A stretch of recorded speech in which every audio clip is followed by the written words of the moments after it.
vista del picco della seconda ondata, la sanità trevigiana si riorganizza e vuole aumentare il numero dei tamponi. Obiettivo 7.000, dice il direttore Benazzi, che si rivolge ai medici in pensione. La storia dell'ex primario dell'Otorino di Vittorio Veneto, che da martedì rientrerà a fare tamponi. Ho dato la mia disponibilità, Zaia racconta, una scelta in coscienza, e lancia una stilettata ai medici di base. La polizia postale sta indagando sulle minacce di morte indirizzate via mail a Zaia. La condanna ai bipartisan. Il sindaco di Treviso: massima solidarietà a chi lavora per il territorio. Tra didattica a distanza e l'incubo di possibili lockdown e assalto dei trevigiani ai negozi di telefonia e comunicazioni per dotarsi di collegamenti veloci. E caos sulle norme che regolano il coprifuoco in relazione alle esigenze degli amici a quattro zampe. I proprietari di cane trevigiani sono sbarriti, serve chiarezza, dicono. Questione di tempo, la prefettura nominerà il commissario chiamato a guidare Conegliano dopo la caduta del sindaco. Le forze politiche intanto si preparano per le elezioni di primavera, Covid permettendo. Il cordoglio della Marca per la scomparsa del grande Stefano Dorazio, il ricordo di chi l'ha conosciuto dietro le quinte. Domani i funerali a Roma.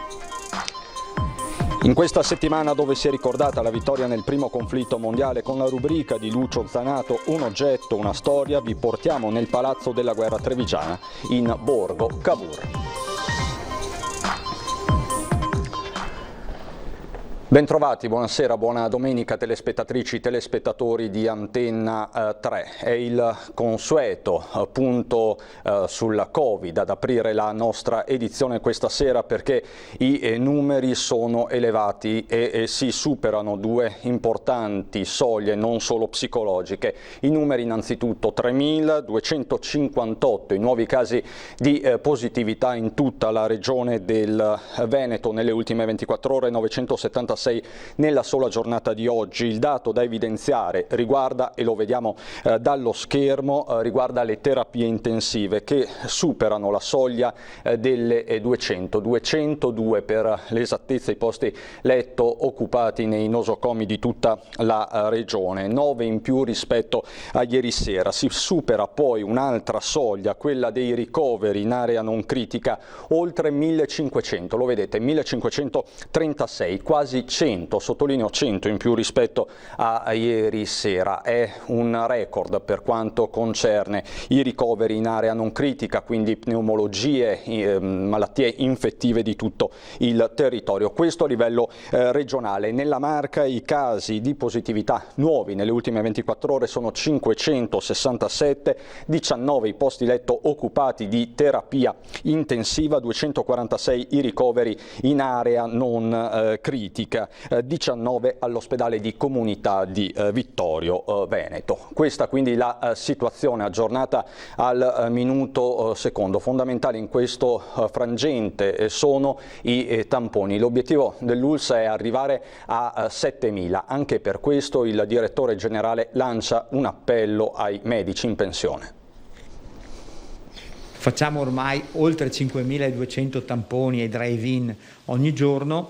Andremo a potenziare con Castelfranco un nuovo drive-in, per cui noi pensiamo di arrivare nel giro di 15 giorni a 7.000 tamponi al giorno nei drive-in, quindi un numero veramente importante. Questo l'obiettivo della sanità trevigiana in attesa del picco della seconda ondata della pandemia. Tamponi, ancora tamponi, e non potrebbe essere altrimenti di fronte a un numero di ricoveri, soprattutto in area non critica, che sta aumentando, crescita che sta rendendo necessaria la riorganizzazione degli ospedali, come indicato anche dalla Regione. La situazione chiaramente è una situazione difficile, perché c'è questo virus che sta ovviamente aumentando il numero dei contagi.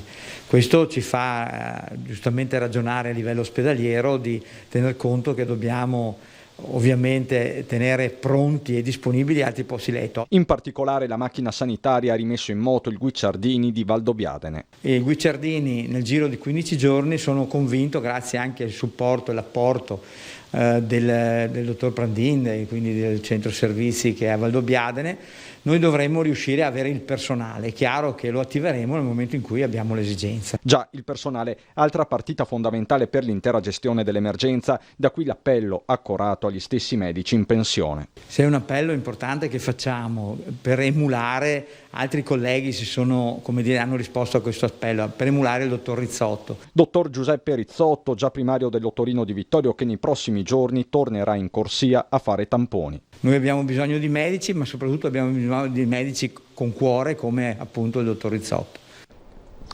E il dottor Rizzotto ci dice: ho fatto una scelta di coscienza. Sentiamolo.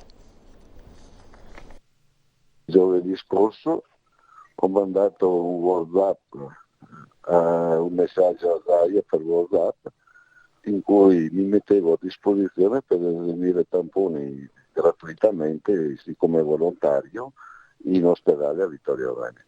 Immediata la risposta del governatore Zaia, che sempre tramite WhatsApp risponde a Giuseppe Rizzotto, noto otorinolaringoiatra da un anno in pensione, ringraziandolo per la disponibilità. Da qui contatti con i vertici dell'ULSS, che chiedono al medico di diventare operativo già martedì nel Covid Point dell'ospedale vittoriese, dove Rizzotto è stato guida del reparto dell'Otorino per una vita e oggi è primario emerito. Il suo, ribadisce, è un gesto spontaneo. Questa è un'iniziativa che io ho preso individualmente, anche perché avendo chiuso il reparto di Otorino, Vittorio e trasferiranno le attività chirurgiche a Treviso, io che andavo lì 3 giorni a settimana, ho detto allora se mi trovo disoccupato allora mi metto a disposizione a fare tamponi. Inevitabile però un riferimento alle polemiche tra regione e medici di base proprio sull'effettuazione di tamponi. Non è che occorrono strutture particolarmente complicate, si tratta di avere quei 3 presidi per la protezione e basta, e poi non è che mi viene chiesto di far così tanti, quindi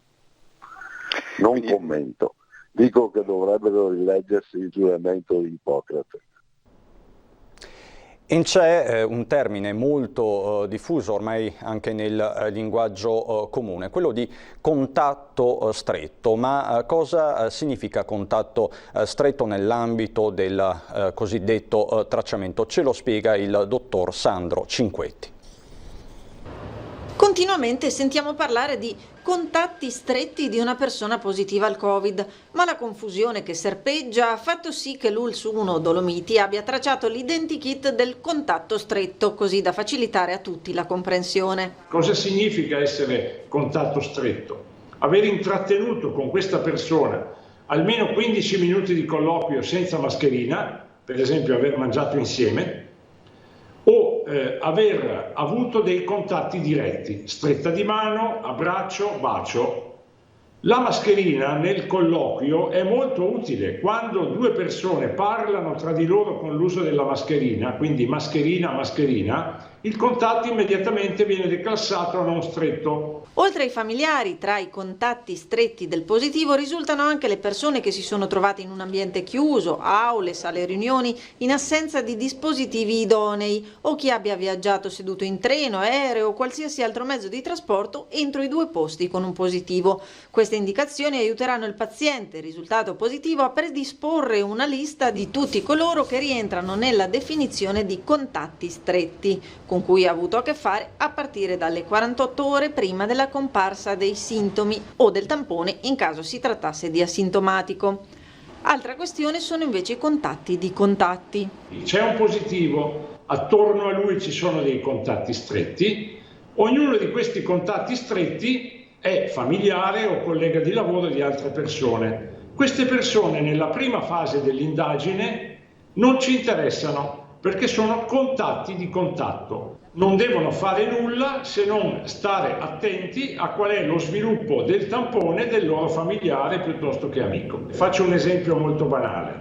Se io oggi risultassi positivo, mia moglie ovviamente è contatto stretto. L'amica di mia moglie, con la quale beve il caffè, è contatto di contatto. Per l'amica di mia moglie non c'è nessun provvedimento e nessuna avvertenza in una prima fase da mettere in campo. Questo quindi per dovere di chiarezza, ma quella di oggi è stata una domenica caratterizzata da diverse prese di posizione, tutte di massima solidarietà nei confronti del governatore Zaia, che è stato destinatario di pesantissime minacce anche di morte. Massima solidarietà al presidente Luca Zaia e massima solidarietà nei confronti di tutti quegli amministratori che vengono quotidianamente bersagliati da offese, minacce, semplicemente perché stanno svolgendo il loro lavoro. Dice di parlare sia a titolo di sindaco che di cittadino Mario Conte, che così solidarizza con il governatore Zaia, oggetto di pesantissime minacce, frasi pesanti di morte che tracciano un clima pesante più volte sottolineato dallo stesso governatore, che in queste ore preferisce non rilasciare dichiarazioni pubbliche con le indagini affidate alla polizia postale. Che ci siano delle tensioni sociali è del tutto evidente, non ce la si può però prendere con tutti quegli amministratori onesti che stanno in realtà lavorando per il bene della comunità. Tanti gli amministratori del territorio che si sono mossi in tutta la Marca. Massima solidarietà al presidente Luca Zaia, che comunque sta gestendo questa emergenza in prima persona e veramente H24, quindi massima solidarietà, e persone di questo tipo veramente non meritano nemmeno un accenno sotto il profilo della irresponsabilità che hanno. Messaggi di solidarietà sono arrivati dai colleghi governatori di regione, dai sindacati. Il fronte è bipartisan. Solidarietà al presidente Zaia per le notizie di minacce assolutamente irricevibili. Abbiamo bisogno di un clima di serenità anche quando c'è da discutere nel merito e come sapete il dibattito tra governo e regioni è un dibattito talvolta acceso, ma tutto all'interno di una normale linea democratica. Non si giustifica la violenza, dice proprio in questi istanti Confindustria Veneto con Enrico Carraro. Ci sono poi le prese di posizione del sottosegretario Martella, del ministro D'Incà, che dice libertà non vuol dire offendere. Ci sono anche i sindacati, il presidente della provincia di Belluno Padrin, la CNA del Veneto, insomma un'ondata veramente di solidarietà. Ma andiamo alla cronaca. La notizia ve l'abbiamo data ieri sera e sarà effettuata mercoledì, nella giornata di mercoledì, l'autopsia sul corpo del piccolo Lorenzo Ortolani, il bambino di 9 mesi residente con i genitori a Gaiarine, genitori che vedete adesso nelle foto, Andrea e Lara. Il bambino è morto venerdì a casa dei nonni a Bruniera. Sono in corso tutti gli accertamenti del caso per capire le cause del decesso, avvenuto con ogni probabilità per problemi respiratori. Oggi il sindaco di Gaiarine, Diego Zanchetta, ha ricordato il piccolo all'inizio delle celebrazioni del 4 novembre, poi si è recato a casa dei genitori per portare il cordoglio, la solidarietà dell'intera comunità di Gaiarine. Sempre per la cronaca, ma ci spostiamo nel bellunese, perché alle 9 di questa mattina la centrale del SUEM è stata allertata per un'escursionista colto da malore poco dopo la partenza del sentiero numero 801 che da Croce d'Aune porta al rifugio dal Piazza. Si tratta di un 63enne di Montebelluna che si trovava con la figlia ed è stato subito assistito da alcuni passanti, tra i quali un medico. È stato poi raggiunto a circa 1200 metri di quota dal tecnico di elisoccorso e dall'equipe medica dell'elicottero del SUEM di Pieve di Cadore, atterrato in un prato poco più sopra. L'uomo si trova in ospedale a Belluno, ma è fuori pericolo di vita. Parliamo adesso di un fenomeno particolare che si sta verificando nella Marca. Chiamatela ansia da lockdown, problemi connessi alla didattica a distanza. Fatto sta che è assalto ai negozi di telefonia e comunicazione. Nella prima fase della pandemia ricordiamo tutti le immagini dei supermercati presi d'assalto per fare scorte di generi alimentari e beni di prima necessità, e poi la corsa a mascherine, guanti e gel igienizzanti diventati all'improvviso prodotti introvabili.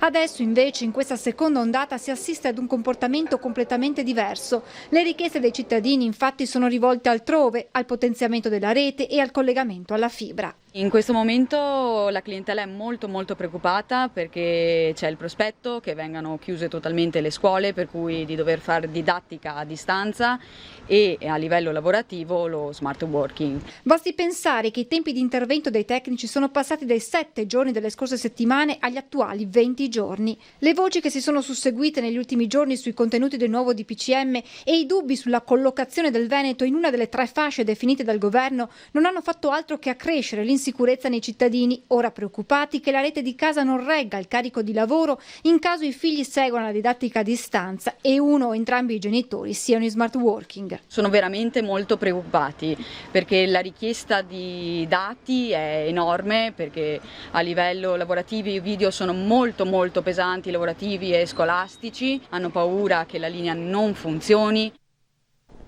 La limitazione quotidiana agli spostamenti dalle 10 di sera alle 5 del mattino sta creando qualche confusione, soprattutto ai padroni di cani. Ve lo abbiamo già spiegato ieri sera. C'è chi dice che per loro c'è la deroga, come a marzo, altri invece puntano a far cambiare abitudini al loro amico a quattro zampe. Oggi il nostro Lucio Zanato è andato nelle aree sgambatura attorno alla città di Treviso per sentire pareri e soprattutto le misure che i trevigiani stanno adottando contro la pipì in casa. Sentiamo.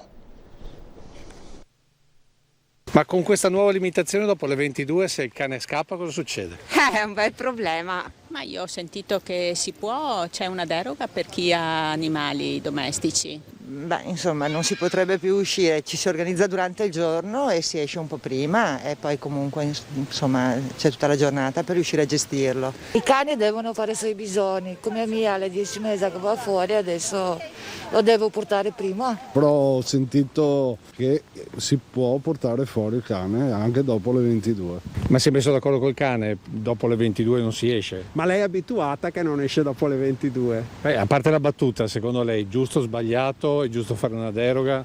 No. Il cane si abitua tranquillamente a uscire prima. Fortunatamente il mio è abituato a farla, anzi dai, così saluti, ciao, a farla entro le 8 di sera, 8:30. Ma secondo lei insomma si potrebbe fare la deroga? Allora, secondo me sì. Fossero i controlli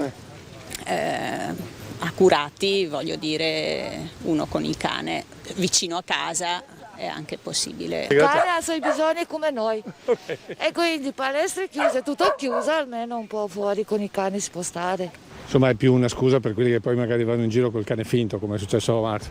Diciamo che è stato molto di aiuto durante il lockdown avere 2 cani per prendere un po' d'aria, però sicuramente non è un problema. Dopo le 10 di sera noi siamo a letto, alle 9 andiamo a letto, perché siamo stanchi. Non credo che sia un grossissimo problema visto l'emergenza che c'è. Non mi piace entrare in polemica, quindi ognuno di noi deve farsi un esame di coscienza e capire come gestire il cane.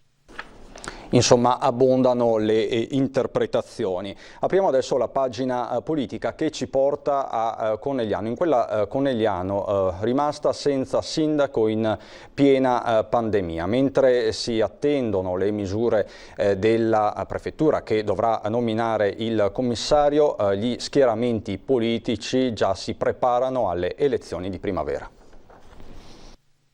La prefettura di Treviso sta solo aspettando gli incartamenti ufficiali per procedere alla nomina del nuovo commissario comunale per la seconda città della Marca, che resta senza sindaco in piena pandemia, un giallo politico in piena regola con accuse reciproche, da una parte di tradimento, dall'altro di cattivo governo, ma ciò che accomuna tutte le forze è il prossimo obiettivo, le elezioni di primavera, Covid permettendo. Da Forza Italia, partito del sindaco Fabio Chiesa, arriva più di un messaggio agli alleati della Lega. La maggioranza di centrodestra che guida la provincia di Treviso è solida, c'è un accordo con gli amici della Lega e per rispetto credo che i nomi si debbano trattare all'interno del tavolo che verrà aperto per Conegliano per rimmaginare un programma per la città. In casa PD a tirare le fila è Alessandro Bortoluzzi, sfidante proprio di Chiesa alle ultime comunali, che si sbilancia su possibili candidature, ma non troppo. Io il mio personale mattoncino lo metterò nella prossima campagna elettorale. Credo che il PD abbia il diritto di esprimere una candidatura, ma prima ancora altro il dovere di creare le condizioni perché in città ci possa essere un ampio raggruppamento. E sono tantissimi messaggi di cordoglio anche dalla Marca per la scomparsa di Stefano D'Orazio. Domani pomeriggio a Roma i funerali dell'artista. Intanto lo ricordiamo con chi lo ha conosciuto dietro le quinte.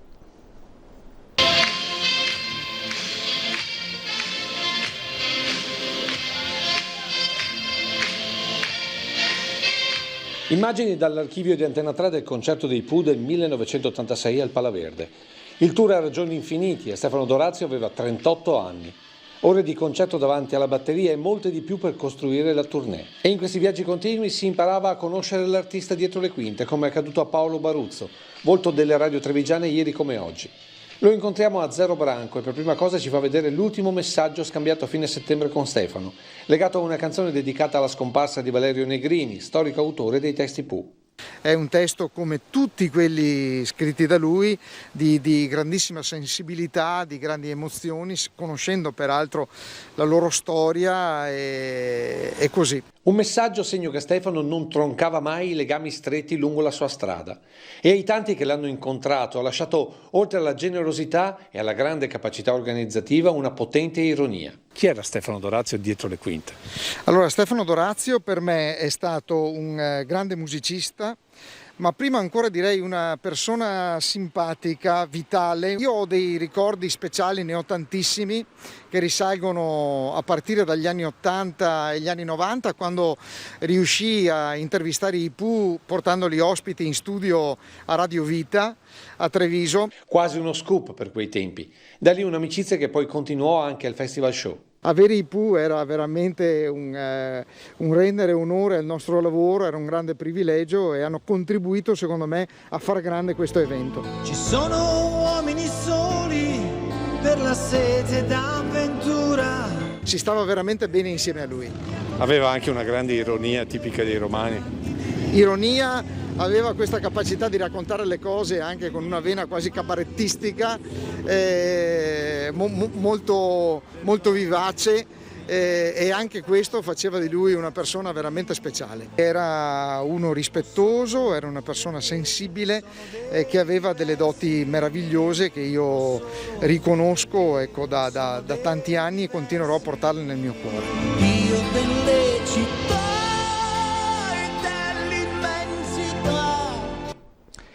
Incidente stradale ieri sera in località Col San Martino a Farra di Soligo. Per motivi ancora da chiarire, infatti, una Fiat Punto di colore grigio si è improvvisamente schiantata fuori strada, andando anche a colpire una cabina del gas metano posta a bordo della carreggiata. Riusciamo anche a vederla. Fortunatamente la persona alla guida non ha riportato ferite, ma i danni causati nel sinistro sono stati davvero ingenti. Sul posto sono quindi dovuti intervenire i vigili del fuoco di Montebelluna, che hanno in breve rimesso in sicurezza tutta l'area. Ancora cronaca subito dopo la pubblicità.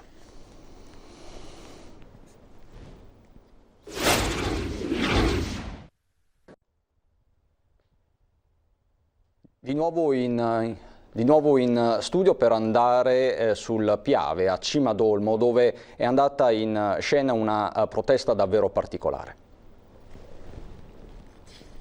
Anche per i ragazzi, per le nuove generazioni, tagliato alberi secolari, chi è che le ripianta, chi è che ricrea questo paesaggio distrutto? Lo stupore coglie anche questa famiglia in gita sul Piave in bicicletta. Alberi di 70 anni sani, la loro colpa forse di essere troppo vicini alla sponda del Piave, tutti tagliati, quasi una cinquantina solo in questo tratto. Associazioni ambientaliste e comitati di cittadini si sono ritrovati oggi a Cimadolmo in questo luogo per protestare. Un taglio che fa discutere quello delle piante presenti nell'area golenale di Cimadolmo, un'operazione effettuata seguendo un progetto approvato dalla Regione Veneto nel 2018 in seguito alla tempesta Vaia che nell'area dei comuni rivieraschi aveva causato l'alluvione della zona golenale abitata. Un'operazione che secondo i tecnici regionali è utile per mantenere l'area del Piave pulita, ma fortemente contestata da ambientalisti e associazioni. A scagliarsi contro queste iniziative è anche il Movimento 5 Stelle. Siamo in presenza di uno scempio. Il responsabile è il commissario, che è il governatore, in questo caso della Regione Veneto, Luca Zaia. Noi vogliamo solo il rispetto della legge, il governatore Zaia venga a spiegare perché questi alberi sono stati tagliati. Questo alveo, le sue rive e le sue grave sono zone protette, fanno parte della Rete Natura 2000 come zone di protezione speciale per 2 direttive dell'Unità Europea. la direttiva Uccelli e la direttiva Habitat. Tagliando le piante della riva, noi abbiamo sicuramente uno scompenso per quel che riguarda ad esempio le migrazioni degli uccelli. Questa è la cosa, gli uccelli intercontinentali che vengono dall'Africa e vengono qua a nidificare. In questi alberi che vedete tagliati qua, nidificava tranquillamente il rigogolo. Stiamo buttando via il futuro di questo nostro fiume. Chiamata in causa, risponde la Regione per bocca dell'assessore regionale Botaccin. Quell'intervento specifico, ma anche altri interventi contestati, spesso a sproposito, sono stati approvati anche in sede nazionale dal Dipartimento Nazionale della Protezione Civile. Noi lavoriamo sotto la supervisione dell'Università di Padova, che è il top in Europa per quanto riguarda l'idraulica. A questo punto noi abbiamo una responsabilità grande, dico noi amministratori, che è quella di fare in modo che la cittadinanza sia in sicurezza. Questa è la priorità su qualsiasi altra cosa, lo dicono le normative, non lo dico io. Ora, noi partiamo dal presupposto che abbiamo visto transitare sul Piave, nella parte terminale del Piave in occasione di Vaia, 2600 metri cubi al secondo. Quel fiume, non lo dico io, ma lo dicono varie università, vari studi fatti in epoche diverse, può esitare fino a 4.000, anzi può veder arrivare fino a 4.800 metri cubi al secondo, quasi il doppio di quello che abbiamo visto.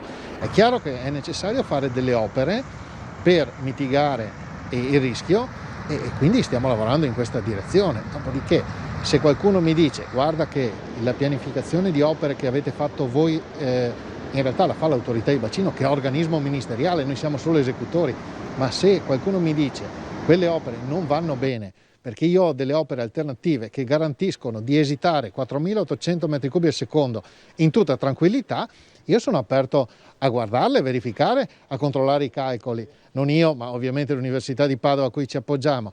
Però devono esserci calcoli che sostengono questi dati, perché tante volte ho sentito basta pulire. Non è così, è un po' più complicata la cosa, no? Covid permettendo, nell'aprile del 2021 Montebelluna ospiterà le semifinali delle Olimpiadi della Cultura e del Talento.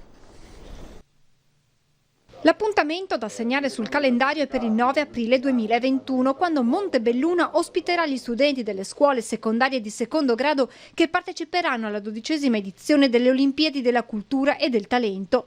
Il comune trevigiano ospiterà le semifinali per la macro area del nord. È un'Olimpiade e vedrà coinvolti le scuole del territorio e tantissimi ragazzi, si parla di 3.000 ragazzi in una giornata a Montebelluna. Il concorso nella prima fase vedrà in sfida squadre dello stesso istituto impegnate nel risolvere quesiti di musica, informatica, cultura generale, sport. Da questa prova scaturirà una graduatoria per arrivare allo step successivo, quello della semifinale, ospitata appunto a Montebelluna. I ragazzi saranno impegnati in diverse prove. Alla fine da ogni macro area territoriale usciranno le 50 squadre che dal 13 al 16 maggio affronteranno la finale. A prescindere dalla vittoria è uno strumento di crescita che va oltre, diciamo, quella che è la scuola all'interno dell'edificio scolastico in sé. Permette di fare esperienze sia di conoscenza che di praticità. Quando al comune di Montebelluna è arrivata la proposta di ospitare le semifinali, sindaco e giunta non hanno avuto dubbi nell'accettare. È importante che anche i giovani di Montebelluna si possano confrontare con i loro colleghi provenienti dal resto della penisola. Si cresce attraverso il confronto. E veniamo all'attesa rubrica domenicale di Lucio Zanato, un oggetto, una storia che questa sera ci porta a conoscere il Palazzo della Guerra trevigiano. Dopo Caporetto sembrava tutto perduto, la situazione era veramente drammatica. In quei giorni Treviso divenne capitale, prima la capitale della guerra era Udine, per pochi giorni divenne capitale della guerra. Perché? Perché a Palazzo Revedin giunse Cadorna che installò il suo comando. Eccolo il Palazzo della Guerra trevigiano. Facciata lungo Borgo Cavour che abbiamo visto 1000 volte distrattamente, quasi non accorgendoci della stele che racconta anche un po' pomposamente cosa sia successo qui tra la fine di ottobre e i primi di novembre di 103 anni fa. Ecco la scena che si presentava allora ai trevigiani. Chi andava a messa nella chiesa di Sant'Agnese il 28 ottobre venne fermato da un cordone di carabinieri che impediva appunto l'accesso a Borgo Cavour. Alla sera non ci sono dubbi, questo è il nuovo comando del Regio Esercito. Dura poco perché è troppo vicino al fronte e facilmente raggiungibile dall'artiglieria del tempo, ma abbastanza per legare anche il generale a Treviso e alla sua fama di città, se non gioiosa causa guerra, certamente amorosa. Il 31 ottobre si svolge una riunione di emergenza tra Cadorna e i generali William Robertson, che era comandante del britannico, capo di Stato Maggiore britannico, e Ferdinand Foch, francese, in procinto proprio di diventare comandante supremo di tutte le truppe alleate. L'appuntamento era per le 5:30 di quel freddo mattino d'autunno, solo che Cadorna non arrivò, pare piacevolmente e femminilmente trattenuto in altre stanze. L'attendente, pur di gestire la situazione divenuta imbarazzante, arrivò a proporre un giro turistico per la città. Foch, assai irritato, gli rispose che non era venuto a Treviso per andare per ville. Je ne suis pas venu ici pour aller dans les villas. Cadorna corse in fretta e furia, si vestì in fretta e furia a salutare l'ospite che lo attendeva sulle spine. Si dice che iniziò da questo episodio il lento declino di Cadorna, generale ancora oggi messo in discussione per i plotoni di esecuzione, ma anche per i tanti assalti inutili con i soldati italiani diventati carne da macello. Al suo posto venne nominato Diaz, che un anno dopo portò l'Italia a Vittorio Veneto e alla vittoria. Due storie diverse ma parallele, raccontate non solo da Palazzo Revedin di Borgo Cavour, ma anche da due vie nella stessa piazza, che non può essere che della vittoria, con Diaz e Cadorna parallele nella stessa direzione ma a debita distanza verso Corso del Popolo. Quando si dice raccontare la storia tra vie e piazze. Questa quindi la storia di Lucio Zanato. In ultimissima battuta vi lascio con questa istantanea della giornata, perché sul fronte del Covid abbiamo superato i 1500 ricoveri in area non critica, 1536 per l'esattezza, quasi 100 in più rispetto a ieri, e il dato più significativo, più sensibile, quello delle terapie intensive. Abbiamo superato quota 200, siamo a 202 su tutto il territorio regionale, con le conseguenze che stiamo vedendo, innanzitutto la riorganizzazione degli ospedali nella Marca e in tutto il Veneto. Non ci sono aggiornamenti dell'ultima ora, vi saluto e vi ringrazio, torniamo in diretta domani a mezzogiorno. Adesso ci sono le previsioni del tempo, buon proseguimento di serata.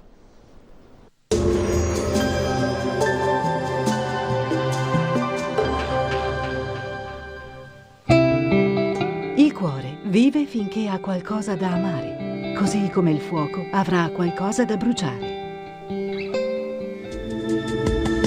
Bentrovati al meteo. Inizio di settimana senza grandi sconvolgimenti per quanto riguarda il tempo, situazione ancora stabile. Il dettaglio di lunedì 9 novembre. Sul Veneto al mattino sarà possibile la consueta formazione di locali foschi o nebbie e in alcune zone risulteranno anche fitte e persistenti, in particolare sui settori più a sud, altrove tanto sole ovunque con cielo poco nuvoloso. Temperature minime tra 5 e 8 gradi, per quanto riguarda invece le massime la colonnina di Mercurio arriverà a segnare i 17 gradi. Ci spostiamo ora sul Friuli Venezia Giulia, anche qui cielo molto nuvoloso inizialmente, ma presto la tendenza sarà per un generale rasserenamento. Temperature minime fino a 10 gradi, massime fino ai 16 gradi. Infine diamo uno sguardo alla situazione meteorologica del Trentino Alto Adige, anche qui bel tempo asciutto e stabile, con ampio soleggiamento un po' su tutti i settori, nulla di ulteriore da segnalare. Temperature minime sui 4-6 gradi, massime fino ai 16 gradi. Dal meteo di Antena 3 per ora è tutto, arrivederci al prossimo aggiornamento.